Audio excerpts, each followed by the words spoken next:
नमस्कार दोस्तों finally BSNL को लेकर जो चर्चा चल रही थी कि 1 लाख 4G वाले जो टावर्स हैं वो लॉन्च किए जाएंगे, ये अब अनवील किया गया है पीएम मोदी के द्वारा। लेकिन इसमें सबसे खास बात यह है कि ये स्वदेशी है। मतलब जो 4G नेटवर्क बिछाया गया है वो फुल्ली इंडिजिनस टेक्नोलॉजी से बना है। इसको थोड़ा सा हम डिटेल में जानेंगे कि एग्जैक्टली यहाँ पर कितने टावर्स लगाया गया है, इससे फ़ायदा क्या होगा और इस समय बीएसएनएल के यूज़र्स कितने हैं। अभी लेटेस्ट आंकड़ा भी आया है, उसके अंदर 4G के यूज़र्स बढ़ोतरी हुई है, वो सब कुछ जानेंगे। चलिए शुरुआत करते हैं। लेकिन उससे पहले आप सबको बता दूं, आप में से जो भी लोग यूपीएससी की तैयारी कर रहे हैं, स्पेशली अभी स्टडी आईक्यू के 20 मिलियन सेलिब्रेशन पर आप कोई भी बैच लेते हो यूपीएससी का 2026 हो, 27 हो, 28 हो, किसी भी साल के लिए, वो आपको फ्लैट 20,000 रुपीज़ में मिलेगा। और इन बैचेस के अंदर कंप्लीट प्रिपरेशन कराई जाती है। प्रीलिम्स, मेंस, इंटरव्यू, 18 बुक्स का पूरा सेट आपके घर भी भेजा जाता है। मतलब सब कुछ मिलने वाला है। अगर आपको कोई डाउट है, प्रॉब्लम है, ये फ़ोन नंबर दिया, आप इस पर कॉल करिए, मेरी टीम आपको अच्छे से गाइड करेगी। चलिए शुरुआत करते हैं। सबसे पहले मैं आप बता दूं कि कल जो है प्राइम मिनिस्टर नरेंद्र मोदी जी ने बीएसएनएल की जो इंडिजिनियसली डेवलप्ड स्वदेशी 4G नेटवर्क है, इसका इनॉग्रेशन किया। और ये जो प्रोजेक्ट है, इसके अंदर बेसिकली 97,500 जो टावर्स हैं, 4G टावर्स पूरे देश भर में अलग अलग गांव में, उसकी कमीशनिंग की गई है। और जिसमें से सबसे इंपॉर्टेंट यह है कि 92,600 टावर्स ऐसे हैं जो भारत के खुद के 4G टेक्नोलॉजी से बने हुए हैं। मतलब उसमें जो टेक्नोलॉजी यूज़ हुई है 4G टावर में, वो भारत के द्वारा बनाया हुआ है। क्योंकि अभी तक जितने भी अगर आप टावर्स देखो, चाहे वो जियो हो, एयरटेल हो, वो लोग विदेशी जो टेक्नोलॉजी है, जो बाहर की टेक्नोलॉजी है, उसका यूज़ किए हैं। तो गवर्नमेंट का यहाँ पर यह कहना है कि अब भारत उन सेलेक्टेड ग्रुप ऑफ नेशंस में आ गया है जिसके पास कैपेबिलिटी आ गई है कि खुद का एंड टू एंड जो टेलीकॉम इक्विपमेंट है, डिज़ाइन से लेकर डिप्लॉयमेंट तक, वो हम कर सकते हैं। अभी इसके अलावा China, Denmark, Sweden, south Korea, कुछ ऐसे देश हैं जो यहाँ पर कर पाते थे। लेकिन अब हमारे पास वो ताकत आ गई है कि हम खुद अपने आप से वो टेक्नोलॉजी बनाकर डिप्लॉय कर सकते हैं। हमें किसी और देश के ऊपर निर्भर रहने की ज़रूरत नहीं है। तो क्वेश्चन ये आता है कि भारत में किसके द्वारा ये बनाया गया है। देखो, ये जो पूरा 4G स्टैक है ना, इंडिजिनियस, ये बेसिकली इसको बोला जा रहा है भारत टेलीकॉम स्टैक। तो ये स्पेशली आपके एग्जाम पर्सपेक्टिव से इंपॉर्टेंट हो जाएगा कि भारत टेलीकॉम स्टैक एग्जैक्टली क्या है। तो ये इंडिजिनियसली डेवलप्ड 4G स्टैक है, एंड टू एंड। और इसको बनाया गया है डोमेस्टिक कंसोर्टियम के द्वारा। मतलब एक कंपनी नहीं है, कई सारे कंपनीज है। जैसे टीसीएस आपने सुना होगा, टाटा कंसल्टेंसी सर्विस, जिसने पूरा जो सिस्टम इंटीग्रेटर है उसको जो मैनेज करना होता है, उसका डिप्लॉयमेंट टीसीएस के द्वारा किया गया है। फिर जो सी डॉट है, centre for development of telematics, इन्होंने डेवलप किया है जो कोर नेटवर्क सॉफ्टवेयर होता है 4G का, उसको डेवलप किया गया है। और यहां पर जो तेजस नेटवर्क्स है, इन्होंने बिल्ड किया है RAN, that is radio access network and radio units. तो इन सभी के द्वारा मिलकर ये क्लाउड बेस्ड, सॉफ्टवेयर ड्रिवन, और आगे फ्यूचर में जब हमें 5G की ज़रूरत पड़ेगी, मतलब देखो क्या है, बाकी कंपनीज तो ऑलरेडी डिप्लॉय कर चुकी हैं, लेकिन बीएसएनएल अभी तक नहीं कर पाई है। तो 4G से 5G काफ़ी आसानी से जाया जा सकेगा। तो अगर हम इसके टेक्निकल आर्किटेक्चर की बात करें, जैसे फॉर एग्जांपल रैन क्या है? Radio access network. Basically Tejas का जो रेडियो प्रोवाइड करता है connectivity between towers and user devices. मतलब ये जो रैन डेवलप किया गया ना हमारे द्वारा, तो ये जो टावर्स बिछे होंगे, ठीक है, ऊपर जो टावर बिछे होंगे और ज़मीन पे जहाँ पर आप मोबाइल इस्तेमाल कर रहे हो, तो उसको इससे कनेक्ट करेगा, टावर्स और यूजर्स के डिवाइसेस को कनेक्ट करेगा। जो कोर नेटवर्क है, सो सी डॉट के द्वारा जो बनाया हुआ सॉफ्टवेयर है, ये बेसिकली सिग्नल हो गया, मोबिलिटी हो गया, इंटरनेट रूटिंग हो गया, उसको मैनेज करेगा। जो क्लाउड नेटिव डिज़ाइन है, basically it functions run on virtualised cloud infrastructure. क्या है कि सब कुछ क्लाउड बेस्ड इंफ्रास्ट्रक्चर आपको देखने को मिलेगा, ताकि कल के डेट में अगर हमें सॉफ्टवेयर को अपग्रेड करना हो और बड़ा करना हो, तो वो काफ़ी आसानी से कर सकेंगे। और ये 5G रेडी है, जैसा मैंने बताया कि ये जो पूरा डिज़ाइन किया गया है ताकि हम सीमलेस तरीके से फ्यूचर में इसको 5G में अपग्रेड कर सकें। अच्छा, इसके अगर हम स्केल टाइमलाइन की बात करें, तो देखो टावर्स तो मैंने आपको बता ही दिया, 97,500 टावर्स की कमीशनिंग की गई है, जिसमें 92,600 ये हमारे द्वारा खुद के बनाया हुआ यूज़ किया जा रहा है। और कितने विलेजेस कवर्ड होंगे आप सोचिए, 26,700 विलेजेस कवर्ड होंगे, जिसमें से 2,472 विलेजेस उड़ीसा में है, क्योंकि ये उड़ीसा में उन्होंने उद्घाटन किया। एंड आप देख सकते हो लगभग 37,000 करोड़ रुपए का खर्चा है, तो अच्छा खासा कॉस्ट भी है।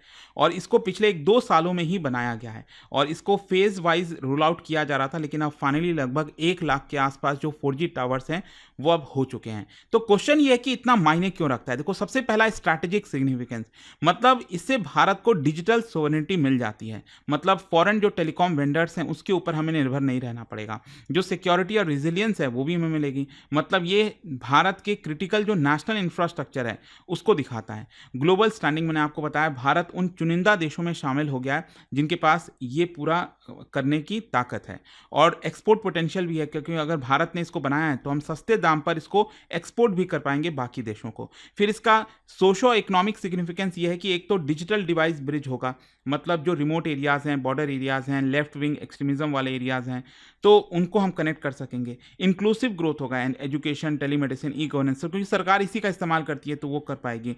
बीएसएनएल का भी रिवाइवल हो सकेगा, क्योंकि सबसे बड़ी प्रॉब्लम यहाँ पर नेटवर्क वगैरह की आती है बीएसएनएल को लेकर, तो हो सकता है ऐसी चीज़ें इंप्रूव हों। वैसे मैं बता दूं कि यहाँ पर एक और जो एक दिन पहले खबर आई वो ये है कि 20 मिलियन 4G यूजर्स छुए हैं, जो आंकड़ा है बीएसएनएल का आया है। वैसे अगर आप देखोगे बीएसएनएल के जितने भी सब्सक्राइबर्स हैं जो मोबाइल यूज़ करते हैं ना नेटवर्क, तो उनकी संख्या लगभग 90.7 मिलियन है।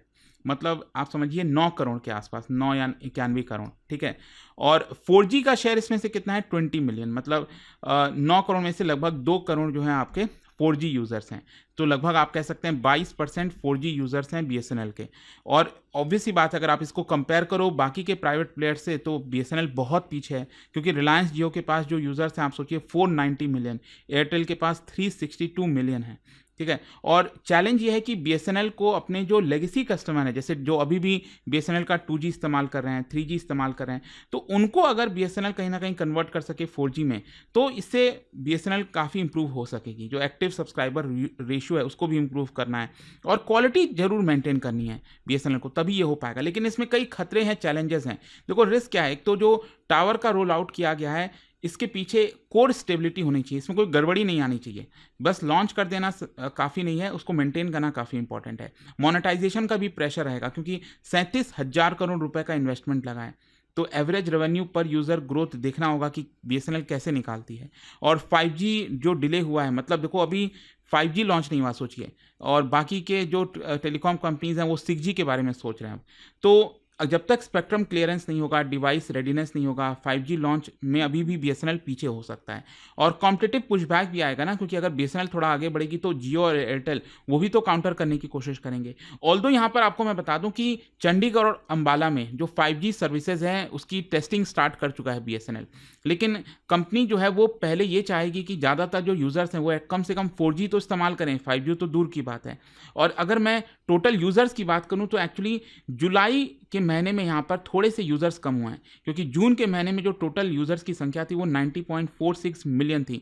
1 लाख कस्टमर्स कम हुए हैं बीएसएनएल के, 90.36 मिलियन हुए हैं जुलाई के महीने में। लेकिन हाँ, अगर आप इसको पिछले साल से कंपेयर करो,